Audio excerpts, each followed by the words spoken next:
아니 오늘이 근데 날은 날인 것 같은데 네. 우리 허재무 씨가 좀 보면 2주의 한 장면도 오늘 무슨 일이 있었는지에 집중을 하셨다고요. 사진을 하나 띄워주시죠. 오늘의 한 장면 전 대통령을 만난 전 당대표 사진을 가져왔습니다. 자, 오늘 당대표직을 내려오는 정청래 전 대표가 서울국제도서전에서 문재인 전 대통령을 만났습니다. 전당대 본격적인 레이스가 시작된 첫날 이 두 분의 만남 어떻게 해석될지 네. 두 분에게 좀 여쭤봐야 될 것 같은데 일단 오늘 같은 경우도 친문이라고 분류되는 윤건호영 의원이 절대 이런 만남은 이루어지지 않을 것이다 라고 했는데 결국에 두 분이 만났습니다. 아니 근데 일단 사진부터 짚어가면은 정청래 전 대표가 문재인 전 대통령을 상대로 어떻게 보면 굉장히 굽히는 모습에 인사하는 포즈를 연출했는데 당연히 기자들이 있을 테니까 네. 의도된 연출이라고 봐야 될 텐데 이 연출은 굳이 왜 했다고 보십니까, 장 소장님?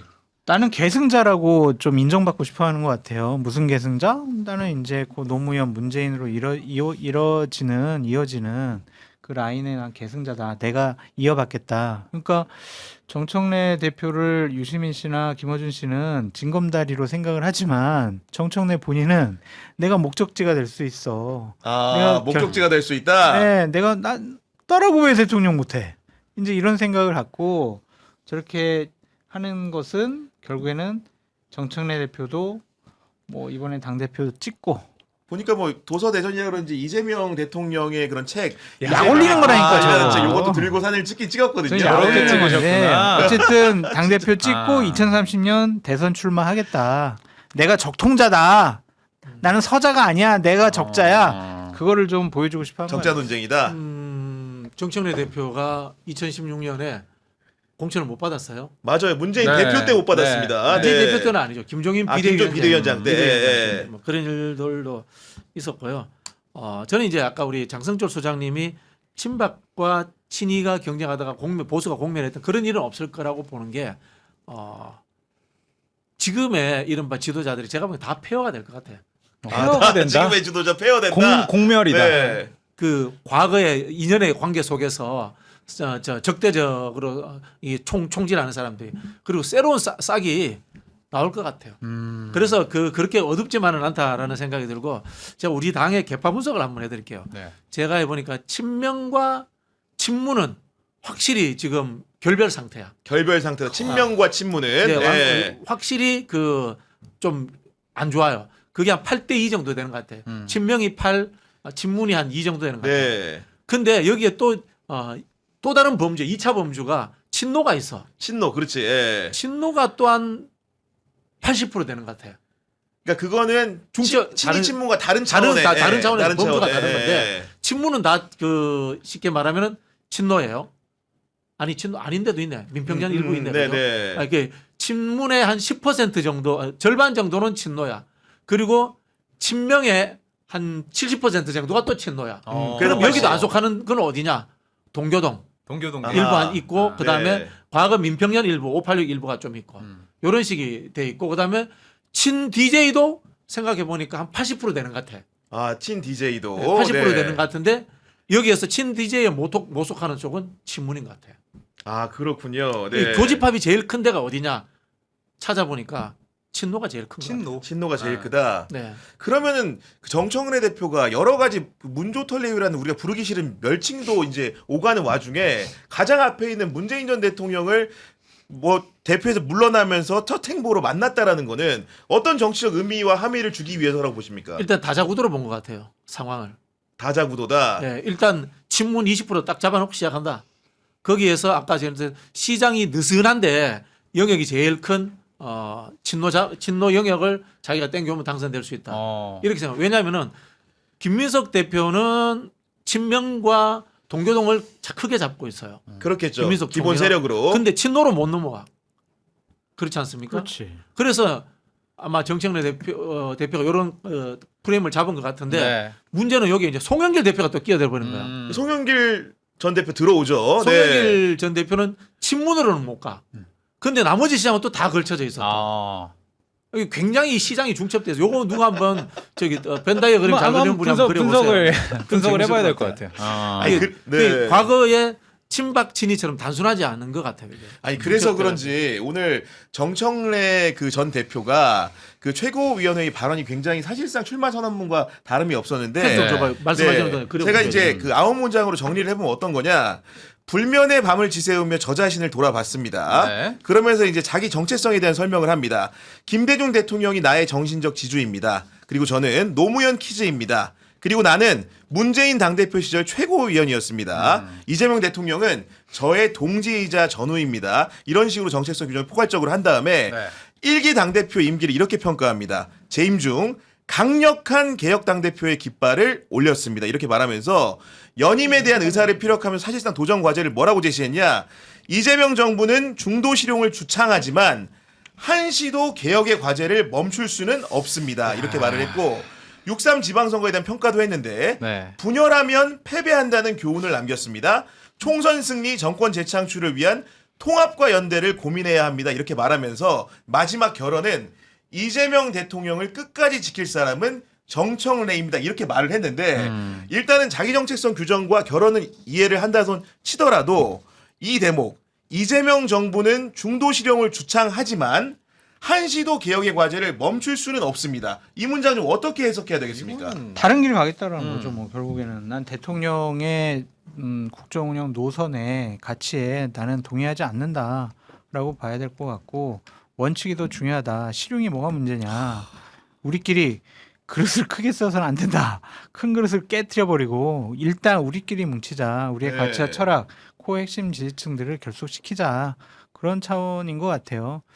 근데 저는 쭉 읽어보면 어쨌든 이재명 대통령을 성공시키기 위해서 혼신의 힘을 다했다 막 그런 표현도 있더라고요. 네.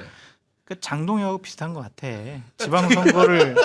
지방선거 이기기 위해서 혼신의 힘을 다했다 그러잖아요. 그거에 대해서 웃잖아요 지금 많은 분들이. 네. 그러니까 이것도 그냥 꾸며낸 거짓말 같아요. 그냥 원신의 힘을 명쾌성 다 발언. 했겠죠. 이재명 대통령 성공을 위해서 혼신의 힘 다했다고? 당선을 위해서. 아니 성공을 그 위해서 정부의 1년 성공을 동안. 위해서 아, 선거운동을 정부에서. 열심히 한 거냐? 그럼 자기 방식대로. 자기 방식대로는 했다. 근데 그거를 이제 많은 분들은 상당히 대통령에게 대들었다라는 그렇게 생각하지 표현으로. 않는 분들도 많이 아니 근데 계시니까. 네. 지금 여러 가지로 지금 이제 정부의 그 정책 방향을 두고 다양한 지지자들 사이에서 논전이 펼쳐지는 가운데 굳이 이 문장 정부는 중도 실용을 주창하지만 자기는 한시도 개혁의 과제를 멈출 수 없다는 말을 굳이 적은 이유는 뭘까요? 난 다르다 그런 거죠. 난 다르다. 난 다르다. 정부가 중도 실용. 제가 봤을 때 이재명 정부가 중도 실용으로 가지 않아요. 그러니까 제가 보기에는 전반적으로 지금 그 개혁적인 방향을 갖고 있고 일부 이 경제 정책이라든가 인사에서 이제 포용적인 부분들을 하고 있는 거지. 제가 보기엔 그런 거 없는데 언제 우리가 뭐 이렇게 안 했나? 아니 그것도 이상하고 그다음에 네. 이제 6.3 지방선거에 대한 평가 같은 경우에도 통합과 연대가 중요하다. 물론 이제 진영에 있는 많은 분들이 그렇게 느끼고 있습니다만은 늘 통합과 연대의 대상이라는 게 떠오르는 선거구와 떠오르는 정당이 있다 보니까 본인이 당대표가 되면 조국혁신당과의 관계가 격변적으로 바뀔 수 있다. 네. 이런 식의 설명을 하는 느낌을 주는 건 사실이거든요. 그러니까 이게 쉽게 네. 말하면 이거잖아요. 인사불만 있으면 인사불만 있다고 이야기하면 되잖아요. 이걸 뭘 대단한 너무 철학인 것처럼 돌려야겠어요? 돌려가지고 빙빙 돌려가지고 아. 포장해. 제가 보기 이번에 그 조국혁신당 김준영 대표가 제일 솔직하게 이야기하시더라니까. 오히려 솔직하게. 예. 솔직하게 이야기하시더라니까 그런 부분이 있는 거고. 근데 왜 이렇게 되냐면요.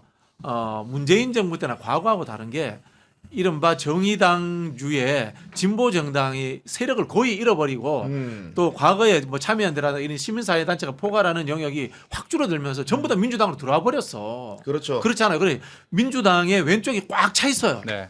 꽉 차 있으니까 민주당이 거기에 대해서 야 우리 왼쪽으로 크게 확장해야 돼 이런 신경을 못 쓰는 상황인 거야. 그럼 어디 왼쪽 다 차 있으니까 어디로 가야 돼? 오른쪽 가야죠. 중도나 오른쪽으로 가는 거야 지금. 이런 측면인 거잖아, 그죠? 이런 상황이고요. 제가 말씀드렸잖아요. 조국혁신당을 왜 따로 만들었어요? 이거 조국혁신당이라는 거는 쉽게 말하면은 연동형 비례제라는 제도의 산물이지 이념적이거나 진보 정당 아니잖아요, 솔직히. 그게 노동자 농민의 정당입니까? 아니죠. 네. 아니잖아요, 솔직히. 그럼 민주당과 별반 다르지 않잖아. 뭐 제가 조롱할 생각은 없는데 뭐 거기에서 저기 민주당에서 공천 못 받은 분들도 있고 뭐 그런 분들이 만든 정당 아니에요, 그죠? 그럼 들어오면 그만인가요, 조용히 뒷문 열고 그걸 가지고 맨날 찌주고 먹고 싸우니까 그런 거지. 지금 그러니까 집권여당 당 대표면 그래도 국가의 지도자적인 그렇죠. 분이고 네. 어쨌든 국정 운영의 한 축이라고 음. 볼 수밖에 없는데 이 쭉 그 저는 이거는 대선 출마 선언문이라고 보이지 대선 않아요. 출마 이거 선언문을 사태의 보인다, 변인데요, 이게? 지금. 예. 아니 생각을 해봐요. 어디 어. 그냥 당 대표직을 그만두면서 당 대표직 나간다고 하는데 쭉 우리 김대중 대통령부터 막 이렇게 쭉 얘기하는 건 네. 웃기잖아요. 이거는. 아. 그리고 저는 참 이 출마 선언문이 그냥 또 당 대표에서 1인 1표제의 강성당원들의 표를 얻기 위한 수단으로 좀 이용하고 싶어 했다라고 생각 드는 게 뭐냐면 수많은 정책 과정 중에서 지금 어려운 부분들이 많이 있잖아요. 해결해야 될 부분도 많이 맞아요. 있고. 네. 근데 꼭 집어서 검찰 개혁만 얘기를 했어요. 음. 전국에서 만난 사람들이 검찰 개혁 꼭 해달라고 얘기한다고. 음. 딴 거는 해결 안, 민생 경제 해결 안 해요. 뭐 대통령은 기자회견에서 민생과 경제가 중요하다고 말했죠. 근데 본인은 계속 검찰 개혁 이 얘기만 해요. 보안 수사권 폐지 얘기만 하고 지도자 자격이 있는 것인가 좀 그런 생각이 듭니다. 근데 전당대회에서 뭔가 이제 개혁을 슬로건으로 나서서 당 대표에 도전하는 사례들이 원래 통상적으로 많은 겁니까 어떤 겁니까? 저도 좀 헷갈리는데. 뭐 있을 수 있죠. 있을 수 있어요. 예. 있을 수 있는데 제가 자꾸 장성조 소장님 이야기의 중원본이 되는 것 같은데 하시려면 제대로 노선 투쟁을 하세요.